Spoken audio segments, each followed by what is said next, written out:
Welcome back. সামনে এসে গেছে দোল, আর সেই জন্যই চলছে জায়গা খোঁজার কাজ।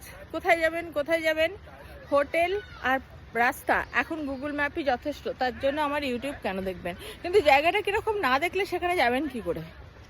সুতরাং আজকে আপনাদের আমি নিয়ে চলে যাব উশ্রী নদীর ঝর্ণা দেখাতে। একটু অন্যরকম জায়গার খোঁজে রাঢ় বাংলাকে ছেড়ে চলে এসেছি ঝাড়খণ্ড রাজ্যে, আর এখানকার গিরিডি জেলায় আমি উশ্রী নদীর ঝর্ণা দেখতে যাচ্ছি।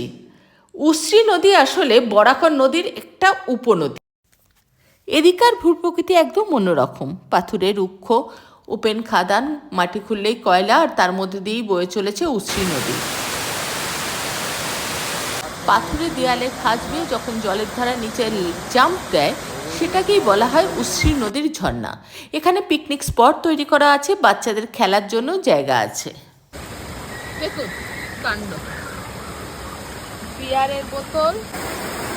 পিকনিক স্পট মানেই মানুষ নেশা করবে। এই যে রামের বোতল, এই বোতলটা জলের মধ্যে পড়ে আছে, আমি পাথরে পা দিয়ে টপকে সমতল ভূমি একটা, মানে পুরো পাথরের জায়গাটা কিন্তু রিস্কি। যখন আপনি উঠবেন একটু দেখে শুনে ভেবে উঠবেন, জুতোটা যেন স্লিপারি না হয় সেই দিকে নজর রাখবেন এখানে আসার হলে। আপনাদের সবার কাছেই বিনীত অনুরোধ, যে সৌন্দর্যের সন্ধানে আপনারা এরকম প্রাকৃতিক জায়গায় ঘুরতে যান সেখানে নিজের মতো মজা করুন, কিন্তু ফিরে আসার সময় চিপসের প্যাকেট, মদের বোতল, কোল্ড ড্রিঙ্কসের বোতল, গ্লাস সব নিয়ে এসে ডাস্টবিনে ফেলুন। দোলের সময় বাঙালি খুব ছুটোছুটি করে কোথায় যাবে মজা করতে, রং মাখতে।